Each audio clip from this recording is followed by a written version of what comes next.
नमस्कार, मैं हूँ प्रियंका। शंखनाथ हिंदी समाचार में आपका स्वागत है। आइए नजर डालते हैं आज की सुर्खियों पर।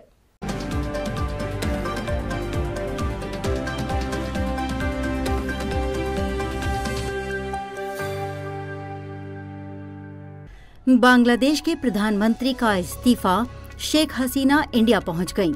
बांग्लादेश में छात्र विरोध प्रदर्शन, बांग्लादेश को जाने वाली सभी ट्रेनें कैंसिल।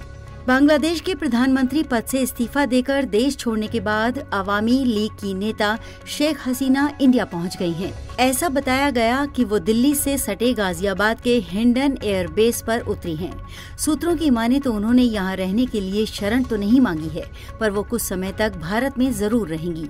वो यहां से लंदन के लिए रवाना हो सकती है। बांग्लादेश में चल रहे छात्र विरोध प्रदर्शनों के बीच सोमवार दोपहर शेख हसीना ने देश के प्रधानमंत्री पद से इस्तीफा दे दिया और एक सैन्य हेलीकॉप्टर में सवार होकर सुरक्षित स्थान पर चली गईं। सैकड़ों प्रदर्शनकारी ढाका में प्रधानमंत्री के आधिकारिक निवास में घुस गए, जिसके बाद पीएम हसीना सुरक्षित स्थान के लिए रवाना हो गईं। राष्ट्र के नाम एक टेलीविजन संबोधन में बांग्लादेश के सेना प्रमुख जनरल वेकर उस जमान ने देशवासियों से धैर्य रखने और शांति बनाए रखने की अपील की है।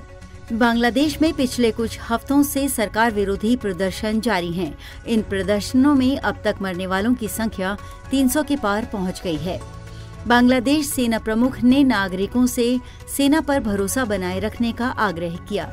उन्होंने जोर देकर कहा कि रक्षा बल आने वाले दिनों में शांति सुनिश्चित करेंगे।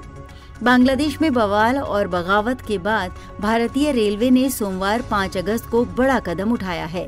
रेलवे ने 6 अगस्त तक के लिए बांग्लादेश को जाने वाली सभी ट्रेनें कैंसिल कर दी हैं, जिनमें कोलकाता ढाका, कोलकाता मैत्रेई एक्सप्रेस भी शामिल है।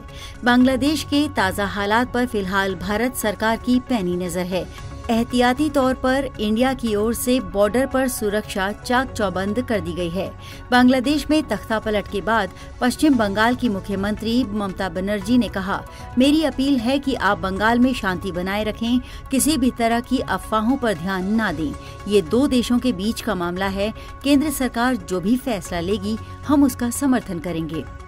आज के हिंदी समाचार में बस इतना ही। फिर मिलेंगे देश भर में घटित अहम खबरों के साथ।